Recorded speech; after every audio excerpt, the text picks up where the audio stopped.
Hello and welcome. I am Scrapperlock, and this is City of Heroes. We are with our Soloing the Stalker series here. Dark Phantom is our Stalker. We're level 34, about halfway to level 35, and we're on a story arc for Jenny Firkins to cure the Unity Plague. And now we have to go to the different zones of Paragon City and bring the plague to the leaders of these zones, the heroes in each zone, so that they can distribute it. So this is it's very useful to have a base, so we can just go from place to place. I actually like this part of this story arc.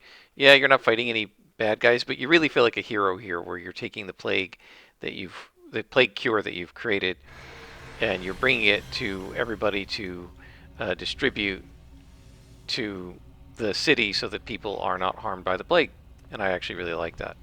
As we go today, we're going to talk about a couple of things. One, I guess I'll do a little mini campaign diary of my Deadlands group. Got back together again finally, and I'll report a little bit of what happened today, since some people seem to be interested in that. And if you're not, let me know and I'll stop doing it. Although I may do a couple more after you hear this, because I'm recording this on January 10th, but it probably won't post until February. So we're a little bit behind the times on these recordings, because I'm basically enjoying COH so much. I'm playing at least one and sometimes two episodes a day, and so I'm way behind on posting.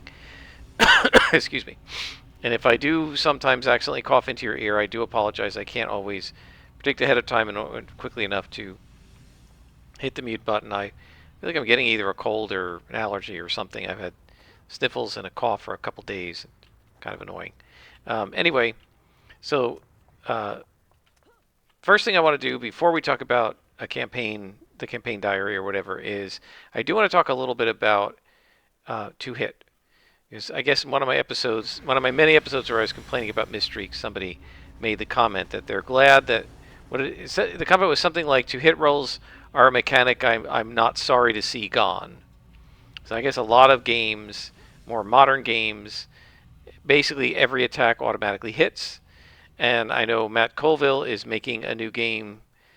He started making after the OGL scandal, and I'm pretty sure in his game, at least in the initial design stages, which is the last I heard of it because I've been following it, his game is set so that you always hit. So you don't roll to hit, you just roll damage when you make an attack. I'm attacking this freak show, roll damage, the GM says, right? And so let's go to the base since it's right here. And I'm pretty sure the little bit I played World of Warcraft, you just hit. I noticed, gee, you don't miss, you just hit every time. I hate miss streaks, so you might think that I would agree that two hit is a mechanic that needs to be dead and buried. I don't.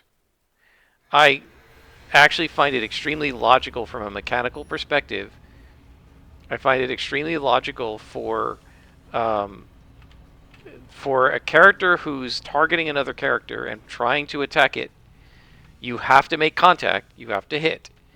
And then after you hit, you may or may not bypass their defenses enough to do damage. Right? And so I actually don't mind the idea of separating being able to hit and damage, and sometimes you whiff, sometimes you completely miss. Right? Players hate it because they roll to hit, they miss, and like nothing has changed in the battle. Right? You just spent endurance or shot a bow or shot an arrow out of your bow and wasted it, shot a bullet out of your gun and nothing happened. But to me, that's part of the way you simulate a combat. Sometimes you miss. Sometimes the bullet just hits the brick wall next to the guy's face and not the guy. And if you always do damage every time you attack, then there's no way to simulate missing, which should happen in combat. I don't like miss streaks. I don't like to miss as a player when I'm making an attack, but that doesn't mean that I want to see the mechanic of rolling to hit go away.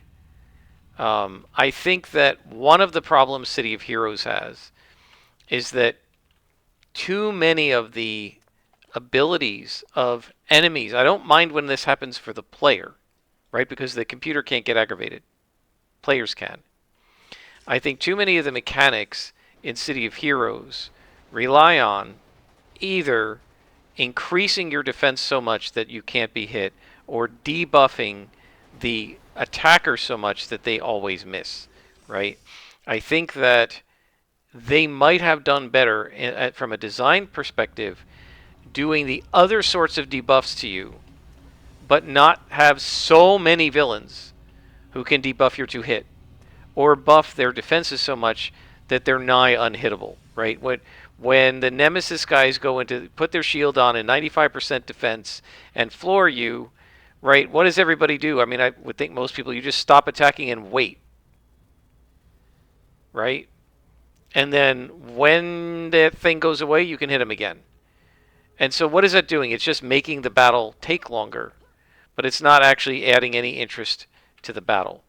So I think that the game would have done better by having different sorts of debuffs rather than the debuffs to your 2-hit, and different sorts of defenses for the villains, right? Like dull pain should be something much more common than force field, because dull pain, you can still hit them, right? The freak shows do dull pain. The Rikti Guardians do force fields around the drones. Which one's more annoying? Nearly everyone will tell you the shielded drone is more annoying. Why? The shielded drone can't do anything to you. The freak show actually can.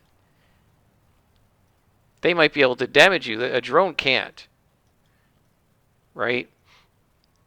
Now they made a counter agent to stop our cure, so now we have to deal with that. Okay. We'll just go straight to Alice Park. So I think that they would have been better off giving more regeneration, dull pain, etc. to the villains, and less having fewer villains debuffing your 2-hit, and also buffing their defense. Right? They should have had the villains rely more on things like slow or that kind of thing, and not so much on the defense buffs and the 2-hit debuffs. If they had done that, that would have kept the player 2-hit closer to the 75 to 80% mark, rather than, the guys who can hit me. And even though my basic 2-hit with all my enhancements is 95 or 96, they can take me down to 30, right? And just like a minus 65 to hit, that is what aggravates us, right? That's what generates the misstreaks. So I don't think 2-hit is the problem. I think the problem is they made too many. They gave the villains too many ways to make us miss, and they shouldn't have done that. This sort of reminds me of in Savage Worlds. I know people who don't know how to play Savage Worlds, or haven't really figured out the nuances of the system, right? Will often complain. One of the complaints I've heard, which is really weird because I don't ever think of Savage Worlds this way at all. Oh, it's too slow. And you say, well, what do you mean it's too slow? I actually think Savage Worlds is way quicker to run than something like Dungeons and Dragons. And whoever it was said, well, the individual rounds are pretty quick, right? But he said the problem is that, because, as a GM you get all these bennies, and bennies can be used to soak wounds. The players do something, they get a nice hit off on the enemy, and he just soaks it, right? And now we're back to the way it was, and the enemy gets a nice hit off on the players, and they just soak it, right? So you're 5-6 rounds into it, and everybody's out of bennies, but they've all soaked wounds, and everybody's still perfectly fine, right? And then finally, in round 6, 7, 8, you start actually putting down enemies. And one of the experienced GMs said, well, you're doing it wrong. He said, as a game master, he said, you're right. That will make it take a long time if you keep soaking wounds. But he said, as a game master, I don't use my bennies to soak wounds. I use my bennies to re-roll misses on attack rolls and to re-roll damage to make it better, right? He said that means that when the players hit the enemies, the damage they do will be effective. But it also makes the villains much scarier, because if you're going to re-roll damage so that they can do better damage, that's going to be very dangerous to the players. And so now that's kind of what I do. I'll re-roll misses And I'll re-roll a bad damage roll. If I roll like 3d6 damage and get a 5, like I'll say, I think he can do better than that. I'll re-roll it, right? And also, the damage can't be crit failed, so that's pretty good. And so, because of that, I don't tend to soak wounds very much, which means I don't negate the player attacks, right, that have done the damage to the bad guy. I might, for like the elite boss that you're fighting to end a story arc, sure, they'll soak a wound. I'll use their bennies to soak wounds, but they only get 2. My bennies get used to reroll damage primarily, or maybe reroll a skill check if they're trying to resist being tested, something like that, or reroll a bad, like a hit, or something like that sort of thing. I will do that. I'll use bennies to resist like a puppet spell or something like that. But yeah, what that GM was explaining is the same thing that I'm talking about, is that, in other words, players want to feel like the things they're doing are effective, right? And if you miss, or if you get it soaked, it feels like it wasn't effective. That's why players hate counterspell in D&D, right? And it's not as bad when the player does it to the NPC, or when the players soak or whatever, because the GM plays all the NPCs, right? His turn can't end up being pointless because there's 5 other NPCs to go on that turn, on that round, and so on and so forth. But yeah, players don't like it when they miss, when they fail, in other words, but you should still be able to fail. I don't think it should be that we all automatically hit, and I don't necessarily need it to be 95% every time, although it does annoy me when I miss immovable objects like that just happened. I just said it and it happened. There's another one, like, so 2 misses in a row on a barrel, and I'm a like really experienced melee fighter. How would I miss that? Miss? No. That shouldn't miss. It should be it shouldn't be 87% to hit. Those barrels should have like a negative 50 defense, and you should be able to hit them unless you roll a 99 or something. But in the case of villains and stuff, I don't mind missing occasionally, and I think that you should sometimes miss. I just don't like the miss streaks, and I think the miss streaks would happen less often if they had made different choices about the abilities of the villains. Right, so if they'd had the villains do things more like self-healing more, if they'd had them do dull pain more, if they'd had them buff their own 2-hit more so that you take more damage, I think all of those would have been a little bit better than there are so many villains that debuff your 2-hit, or that bring out some kind of a shield, right? The Sky Raider engineers that bring out the shield. The Rikti Guardians that are already impossible to hit, and that put out a shield, and the drones that are already impossible to hit, and then they get shielded, right?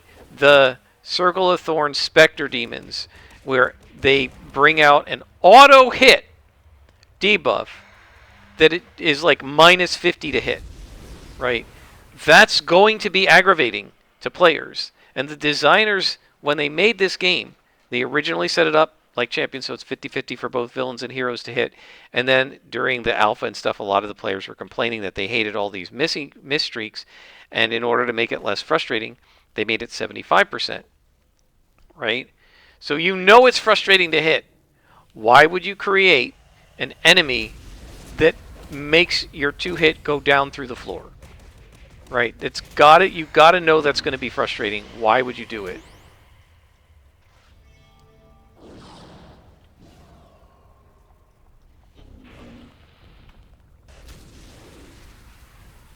And so, yeah, I don't know why they chose to make so many villains do this. Oh man, did we get into another boss? Looks like we did. Oh, hang on. I didn't realize there was another boss here. Hang on. I did not scout this room properly, and I did not realize there was another boss. So let's placate.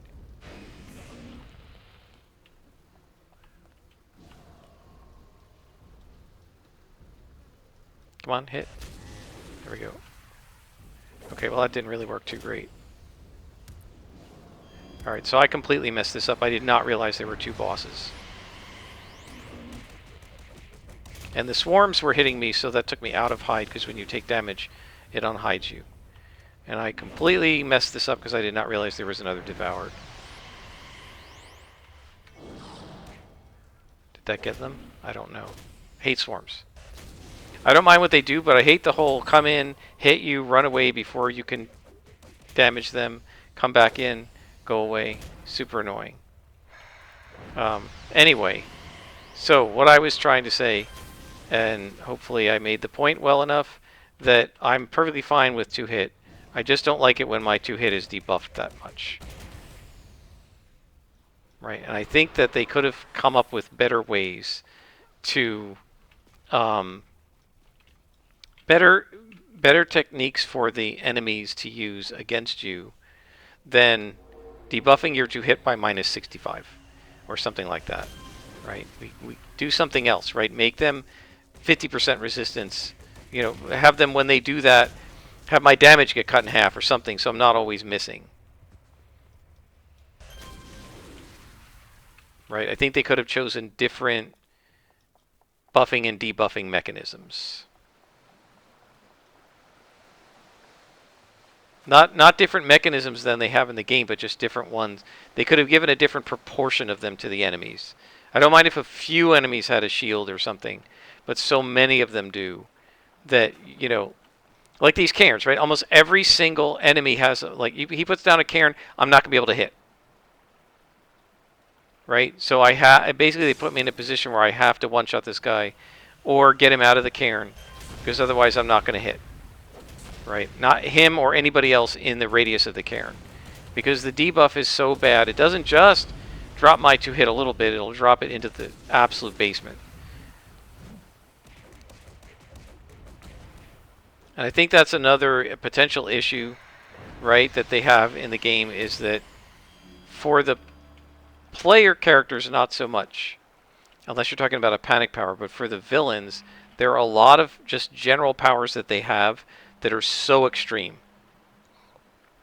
Those nervous spectral demons don't take my 2-hit from 85% to 70%.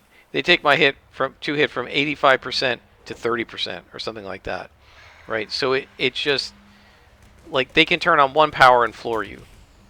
And the swing of fortunes is so frustrating then, because you're used to hitting a lot, and then all of a sudden you can't hit at all. And I think the extremity of that is also a potential issue. Man, this is a huge sewer, isn't it? Yeah.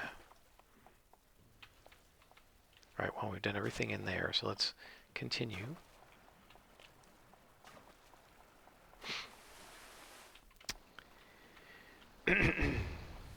So now, Deadlands. We had a good session today. It was fine. I think we all enjoyed it. But I do think it was a bit rough because we had all... see what they can do to me when I'm in the courts. It had been a long time for all of us. And so a lot of us, including me, had forgotten things. And, you know, didn't remember, like, at one point, one of them reminded me, and nobody else remembered it either, just the one guy who took really good notes. He said, my notes say that the huckster, she played an adventure card on the villain that got the villain monologuing. And he said, my notes say, it doesn't say the names, but he said, my notes say that the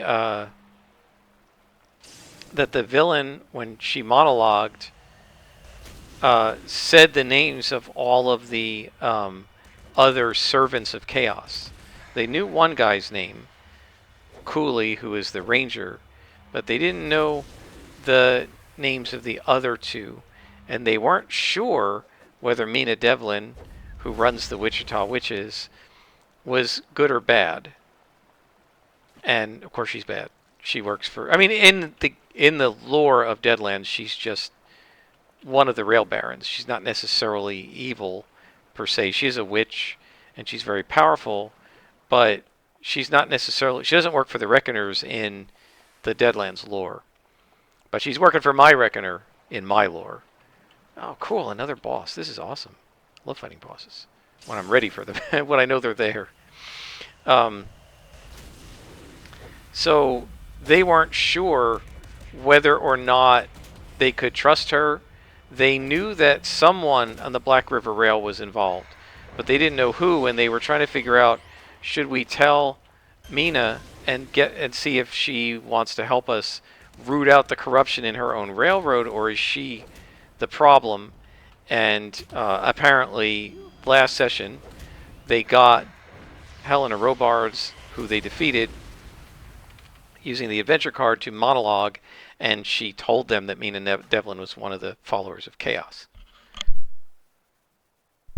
So then now they know that Mina Devlin is bad. And the next question they had, the one player said she had in her mind was, is Mina Devlin an unwitting pawn of Chaos, or is she a bad person? And they got some evidence that she's a bad person, right? That she, what the book says is when she senses a girl with the dark gift in Wichita or Dodge or somewhere within her, area of influence, that she, if they're an orphan, she takes them. If they're not an orphan, she makes them an orphan, right? She basically, her parents end up in a coffin, and she ends up in Mina Devlin's school for girls.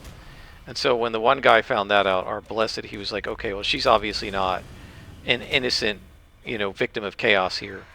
And they actually talked to Bat Masterson, who some of them recognized the name and some of them didn't, who's a famous Wild West sheriff, and lots of other things too. And he said that he suspected a lot of wrongdoing from Mina, and she's been doing this stuff for years. So they now know that she's not just an unwilling, because the one player said you can pick up, like, Chaos's magic items, they're really tempting, but if you pick them up, they have a taint, which is that you become her puppet, right? And she can control you at will. And maybe Mina accidentally picked up her magic item, which they don't know, but it's her cowboy hat, cowgirl hat, whatever. And maybe she picked up an item because she thought it was powerful, and she went to use it, and she was tempted to use it, but she didn't realize that Chaos would control her. But the information they have now is that she's been doing this a long time. So some of this is obviously stuff I made up, and some of it is stuff that came in the books. There's actually precious little about Mina Devlin in any of the books.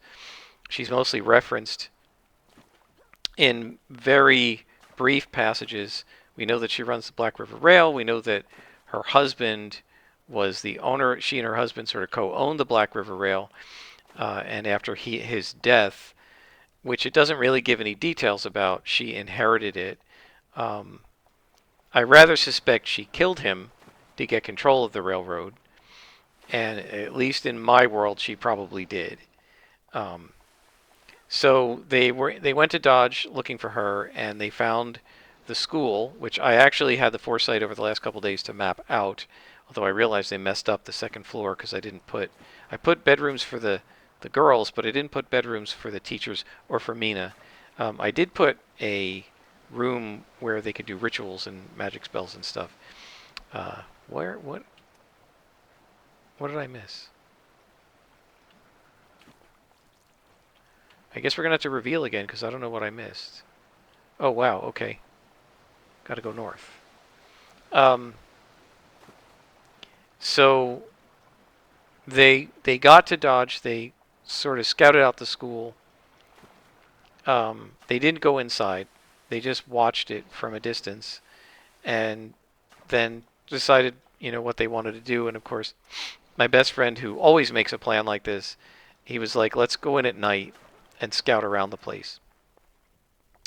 And so I thought, okay, and that was it. Sort of at the end of the session, he said, as a hook for next session, I think we should do this. And so that's what they're probably going to do. And so that gives me the time to plan it out and think, okay, what kinds of security would they have in the school? And I realized they're witches. They'd have like black cat familiars and stuff, and cats can see at night, right?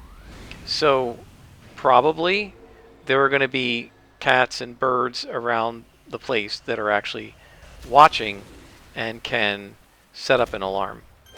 Right? Now, familiars, you can actively see through their eyes if you're a witch and you take the right advance for them. But, oh, I didn't wait long enough. But,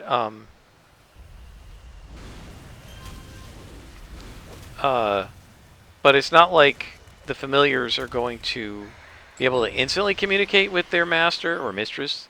But, yeah, I think, so I think there's going to be a black cat patrolling the inside, and there will be a couple of ravens sitting in the trees outside, and they're going to, if the players don't look for them and register that they're there, they could be caught pretty quickly, which could lead to a night battle between them and Mina and some of the girls in her school.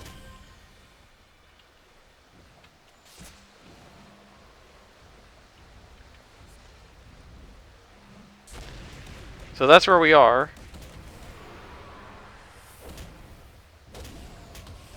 I also decided, since if they get Mina, which I think they might in the next session or two, they'll get another advance. It's time to start the beginning of the Los Diablos Bowls, the Devil Bowls.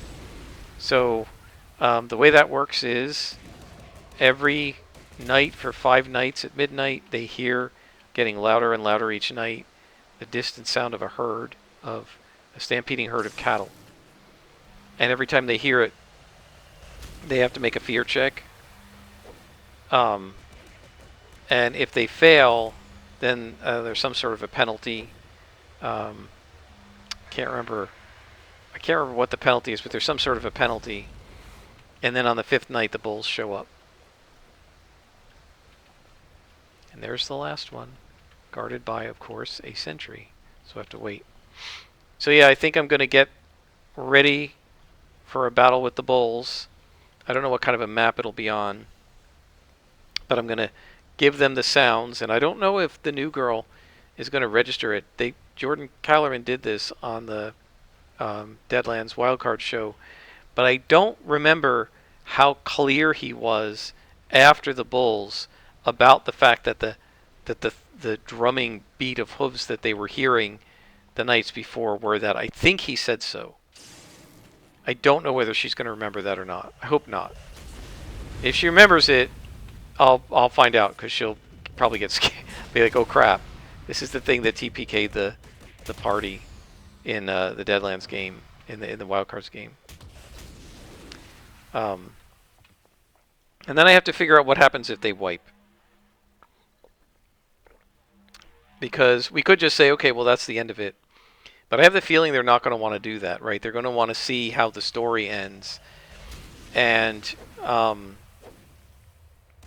so in the Deadlands show, Jordan Callerman, after they all died, had Chaos come back and basically say, nope, you're mine. The other Reckoners can't kill you. And save them each, giving them each like a scar and a hindrance and stuff.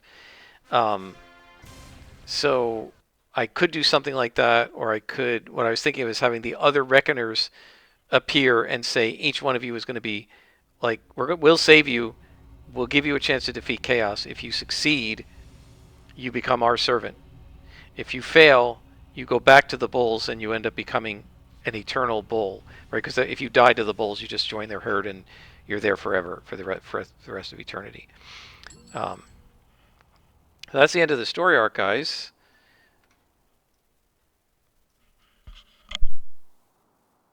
Feel like we could do some more.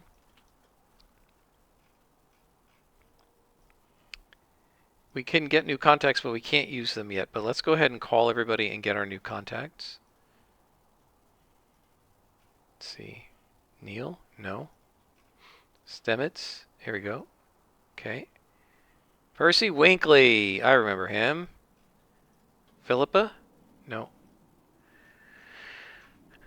But we don't want to. I'm not doing Percy Winkley.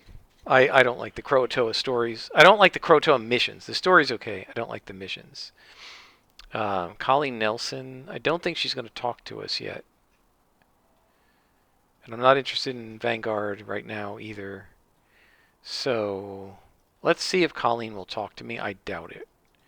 Probably have to be 35th level for her to talk to me.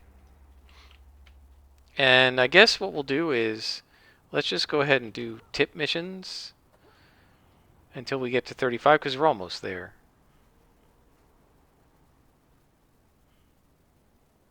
Going the wrong way.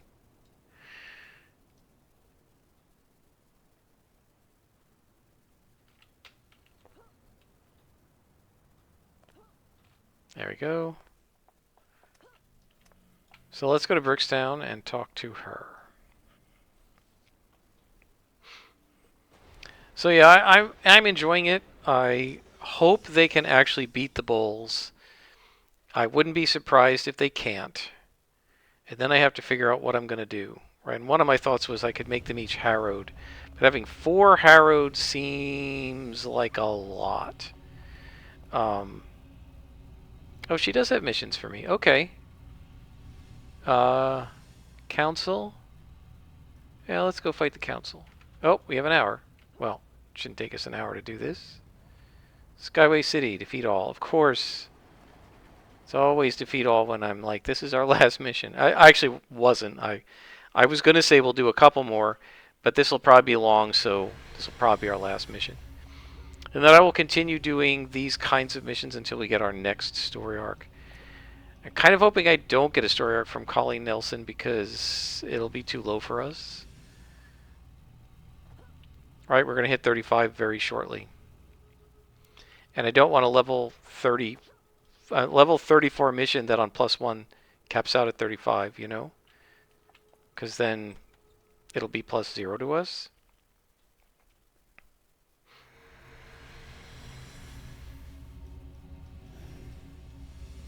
So yeah, I could give them all the Harrowed Edge, but in a sense, Harrowed almost is...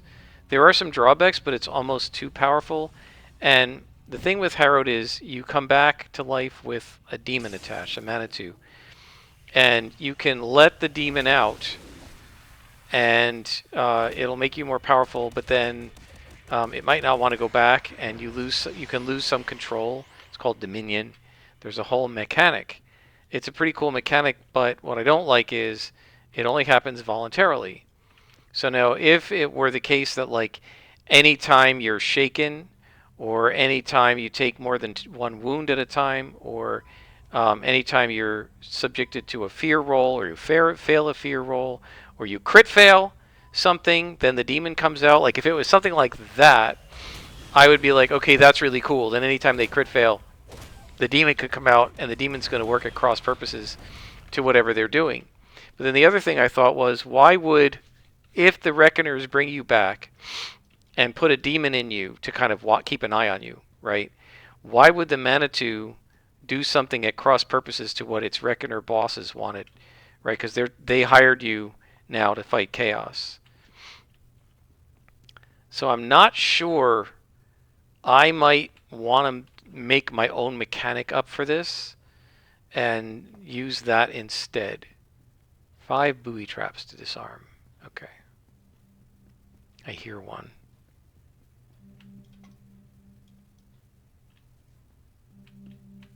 I hear one right here.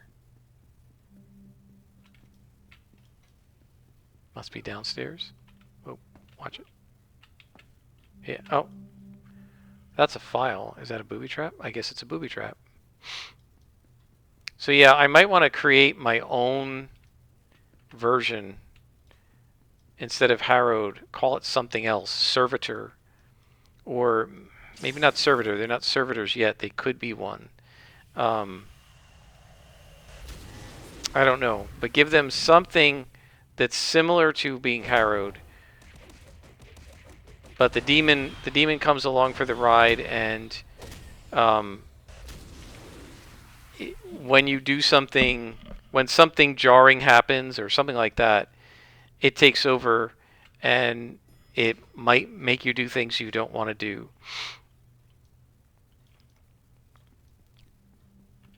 I want it to be a definite negative, right? Because you died, there should be a penalty. And then they're also each going to get a major hindrance. I haven't decided what yet. The way Jordan Callerman did this was each person got a hindrance that made something they do harder, and was a result of their fatal wound. So the one guy who was a gunslinger, he got the one-eyed hindrance, which gives him -1 to all his shooting rolls. And then the woman who was a lady of the evening, as her like profession, although it wasn't really part of her like combat abilities and stuff, but she was very attractive and very charismatic. She had scars or something that gave her -1 or -2 to her persuasion rolls when trying to use her like feminine wiles or whatever. And so I could see doing that, right? Like the ranger maybe would get one-eyed. The huckster, maybe the huckster would get the lion eyes hindrance, which makes it so that you're really crappy at lying. You try to tell the truth, but your body language or whatever betrays you. I could maybe give her that.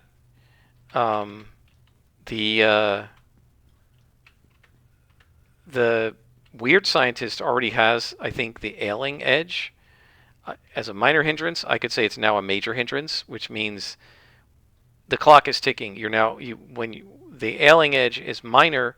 Usually, when you take it, you're a little sick. You've got some chronic illness.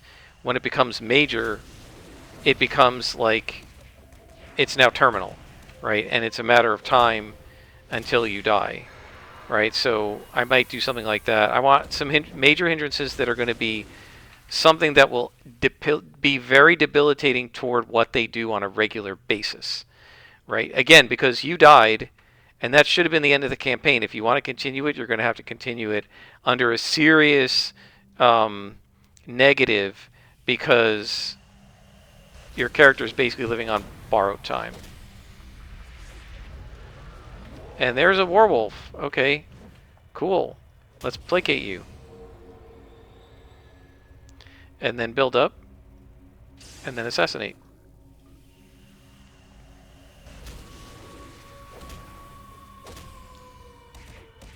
That was a cool wolf howl.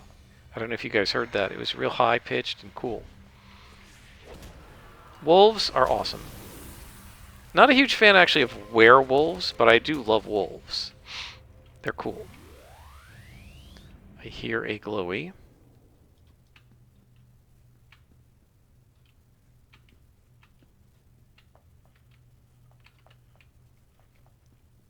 Is this guy going to turn into another wolf? I think he probably will. Oh. Missed him.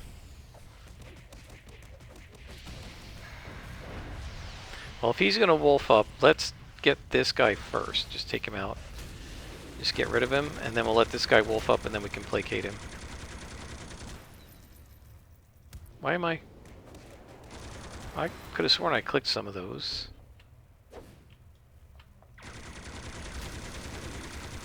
Oh, he didn't wolf up. I guess it was just the one guy that did it.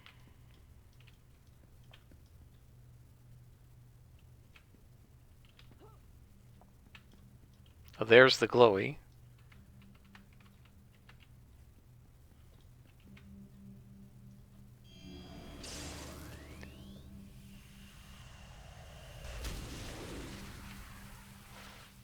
So yeah, I'm going to have to think about, I'm going to have to look through the hindrances, find something as negative to what each person does as possible. Like the blessed, find ways to mess with his faith, right? Oops, wrong way. So I don't know, I'll have to think about that and come up with ideas. I'm going to have to... So my guess is what's going to happen is they've got 5 days. They are going to try to get onto the River Queen, which is a ship, a river, a river gambling boat, right, on the Mississippi by the 25th, and they now know the names of the potential victims. They know that Crazy Horse is one. It's really interesting that they're like, let's go find the bad guys who are going to kidnap these guys. But it hasn't occurred to them yet, gee, maybe we should go warn Crazy Horse and Senator Blaine and Ginny Earp that they're targets. They haven't thought about doing that yet.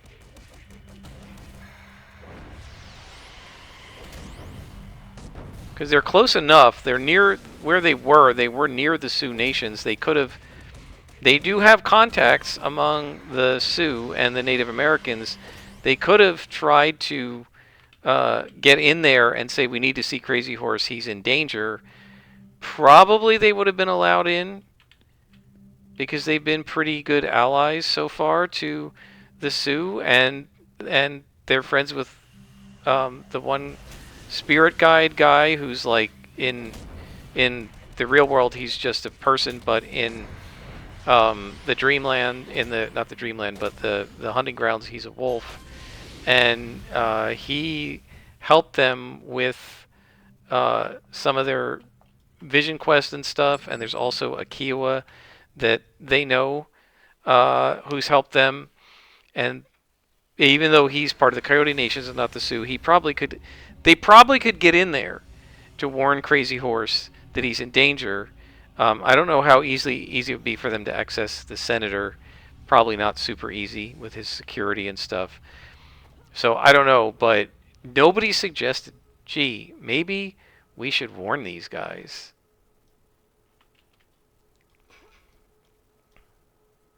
And then there's a question, are they going to believe you? The person most likely to believe them would be Crazy Horse, because Crazy Horse knows the guy who the sort of shaman guy who helped them, because they're both Sioux, and not that every Sioux, obviously it's a huge nation in Deadlands, not that every Sioux knows every other Sioux, but these are two highly placed, very important members of the government. I went to the wrong place, didn't I? And they know each other, and so yeah, I clicked on that because of the yellow dot. So I don't know. We'll see what happens. I'm gonna have to figure out a lot of stuff, like how I'm gonna guard the school for girls. I don't want them just walking in nice and clean. There need to be some traps, I would think. The doors will all be trapped, and then the cat will be guarding the inside, and the ravens or something will be guarding the outside. Oh, Cadeo Kestrel, I'm a big fan of. I like Steve Sheridan too, but I'm a big fan of Cadeo Kestrel. Is nobody else really introducing me to new contacts? Okay, well, those guys will be ones that we will use in the future. I'm not going to make you guys watch the level up process. We still have a couple beads to go, so I'll do that off screen. And until next time, I am Scrapperlock, and this has been Soloing the Stalker on City of Heroes.